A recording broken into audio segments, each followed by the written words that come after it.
Hello, wellness friends and potential future Spartan racers. We put out a link so you could ask some questions, and I'm going to do my best to answer them in this here video.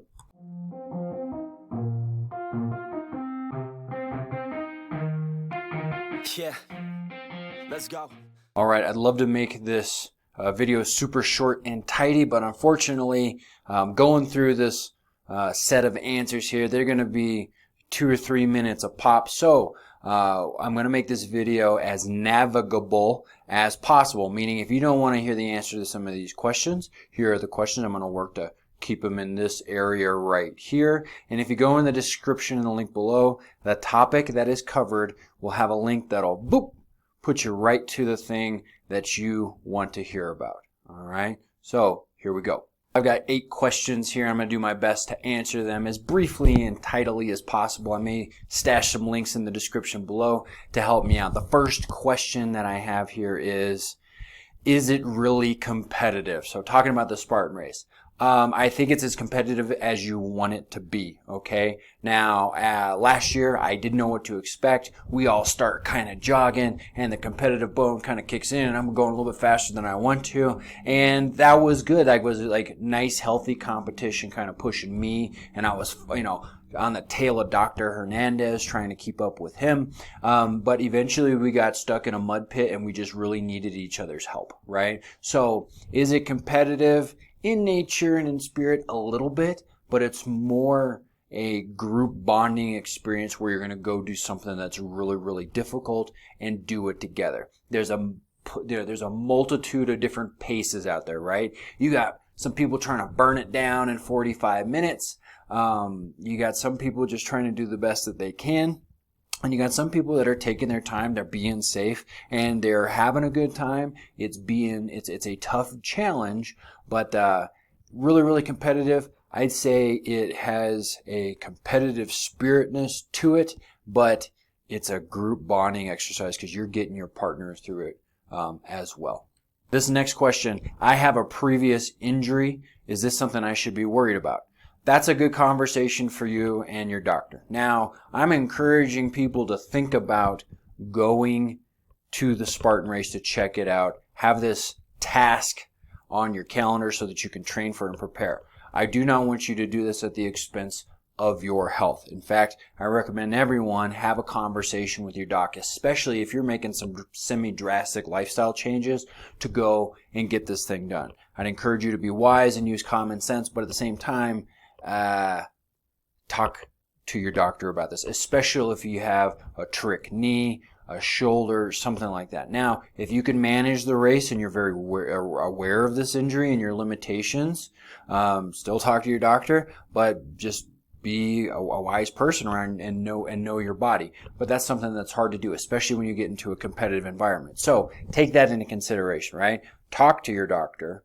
Understand that there's going to be a lot of people out there to help you out and encourage and push you, but don't let you start to work outside of your limiters, which could be an injury. So talk to your doctor. Next question is, can anybody do this, or do you have to be in tip-top shape? Again, be careful, know your own limitations, but I would submit you don't have to be a CrossFit Games athlete, a decathlete. There's a lot of very ordinary folks out there that are engaging in fitness at a sub-professional level that are going and doing these things. Is it going to help you to be in shape?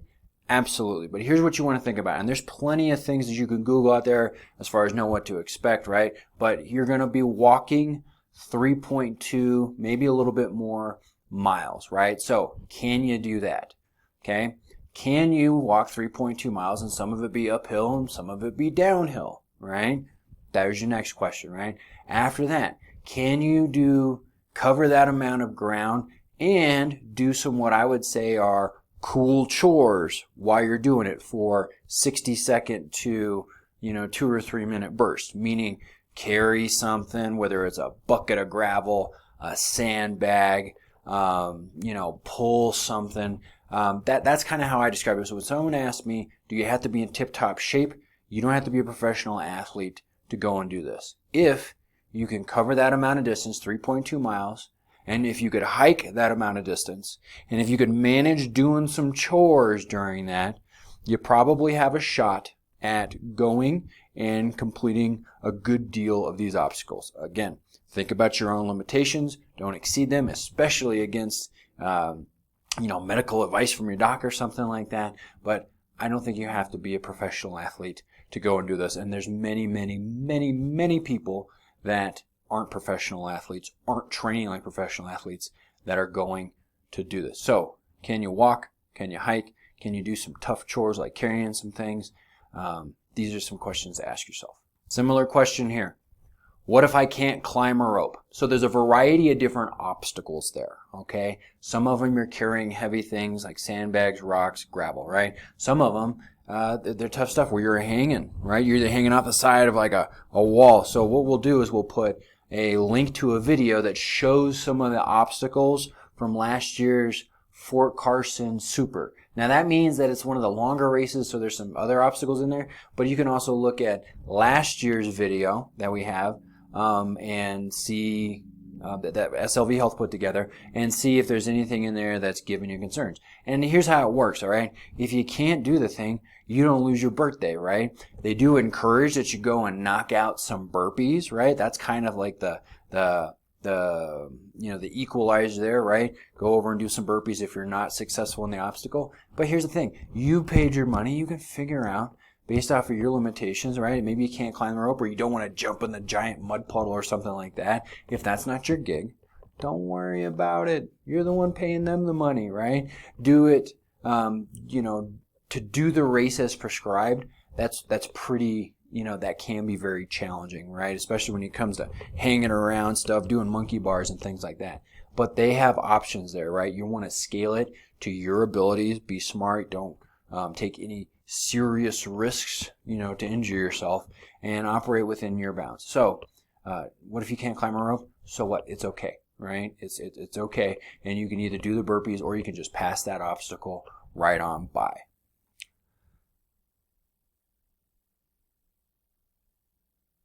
How should I train to get ready? Okay, now if you're already doing something, hiking, walking, lifting, keep doing that. And don't ruin your life by trying to add in a bajillion other things to get good for the Spartan race. But that being said, you can benefit from what is called general physical preparedness. GPP, right? So this is kind of what CrossFit hangs its hat on. This is what a bunch of functional training programs are hanging their hat on, is general physical preparedness, meaning that you have capacities in the aerobics, right? You can do something for a long time and you can breathe and you can turn oxygen into energy, right? Your stamina, right? So you're able to do something. So your calves, right? That's kind of tested, right? Covering this kind of a territory. Your, muscles from holding stuff, right? That's going to be a stamina thing. Your core from supporting your skeleton and all the other stuff that you're doing.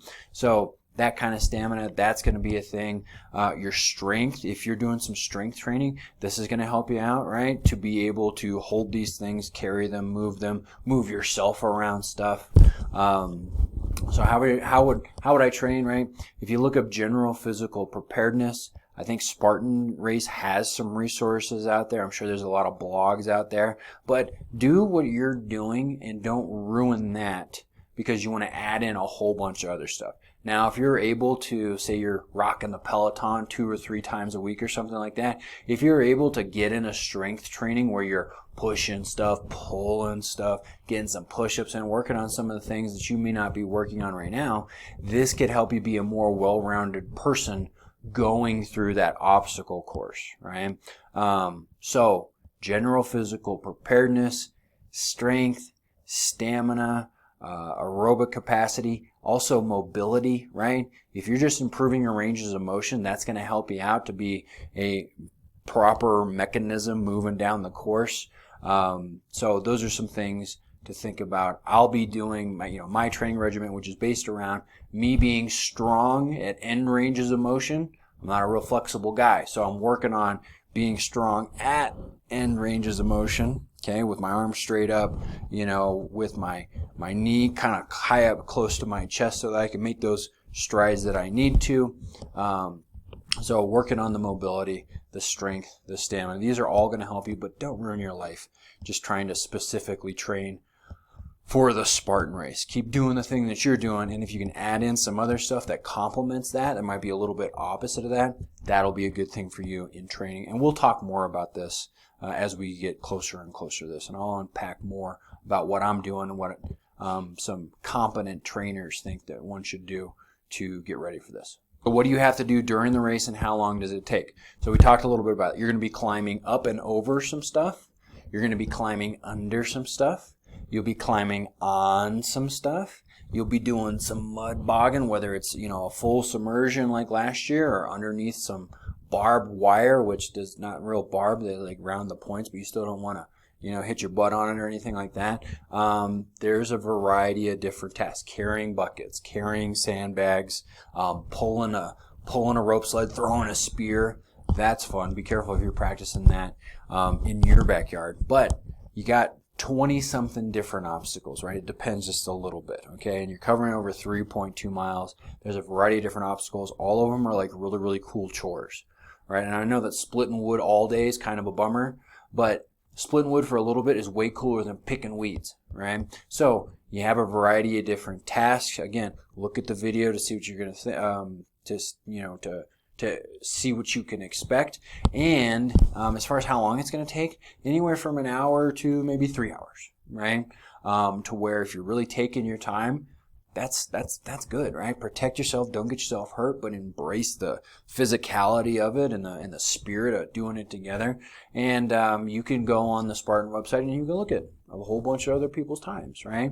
And you can see anyone who's again, taking a pace that's appropriate for them so they stay safe. Maybe it takes a little bit longer, and you see some people running and gunning. So anywhere between an hour and 3 hours, and look at the video to see all the other obstacles. What does parking and race day logistics look like? Okay, so here's my experience. We found it. Okay, we had the instructions that were emailed to us by Spartan Race, so we got to Fort Carson. They have a parking area set up. You get into the parking area, you park your vehicle, you walk over to the registration area, you get in there, right? So you show them, right? You got a printout or something like that. Say, hey, I'm racer number blank, blank, blank. They let you in. They have a place for competitors to store their gear. My family was able to get in. I think I had a little extra pass that they needed. So my 2 kids, my dog, and my wife, so it was dog friendly kind of a situation. They got in, and then they hook you up with the stuff that you need. You get a little bag that has your tracking chip and all those kinds of things. And then hopefully by then we will have our time, right? Our start time. That's to be determined right now. But depending on how many people we get and how big our party is, they'll give us that information on race day. So if let's imagine it's going to start at 12, get there at least an hour early, okay? And just do whatever research you need to put yourself in that position. That way you're not running around. You'll see, ideally we'll be there with our t-shirts and stuff like that so we can find each other, help each other, but give yourself a little bit of extra time, and we'll see if we can't unpack those race day logistics a little better going forward. Last question here: is it worth the money? $100 isn't growing on trees around my house. And to be honest, I was pretty skeptical of like, whoa, $100, right? Being a former football player, this is one of the things that I was real snobby about. I looked at it, I said, $100? I used to play real sports, excuse me. And it wasn't until I said, okay, AJ, let's just go and try this thing. I kind of opened my mind up, and I think it was absolutely worth $100. In fact, I think $100 is a great deal. I would pay double the amount because of the experience that you get, okay? And the experience is camaraderie with people that you know, but you may not know that well, and then the next thing you know, you're in a mud puddle going, hey, I need your help. All right, good, I need your help, right? And that's a pretty magical kind of a situation, right? You feel like you're a part of a team, and that was a really, really cool experience. I think it's very well put together so that you do get a good experience. Like, it's a cool venue. They got some beers and other stuff for you afterwards. You can get a banana, and you can get a smart water kind of drink and stuff like that, and you'll get to wash yourself off, right? That sounds great, right? But upon completing it, pretty pretty fun kind of a situation. So, I know, and then after that, to be able to put something on your calendar and train for it, hold yourself accountable, get some friends involved, have them hold you accountable, just buy into the contagion that is the collective training for one kind of common goal. That's really, really hard to beat. So, is it worth the money? In my opinion, absolutely. And I would encourage you, if you don't think it is, okay, go try it out. Figure out if it is or not. Or just act like you're going to go do it. Train anyway, right? Help out some other people. And then you don't have to go. You can skip it and you can just watch, the live feed from Dr. Hernandez's GoPro. I don't think he's going to do that. But anyway, 100% worth it, in my opinion. A lot of other people think so. But regardless, putting something on your calendar to train for, to think about eating clean for, this can be a very beneficial thing for you and your wellness. Okay, so you should be able to go through the different parts of this video, get the questions answered that you want to see, and that way you're not feeling like you're left in the dark. There's lots of stuff out there on the internet. This is just the view from my saddle. Again, be smart. If you're thinking you need to ask your healthcare provider before you do this, I would definitely go and do that. And I hope this information was helpful, and I hope that you're going to come with me and the rest of the folks to the Spartan race in Fort Carson. Have a good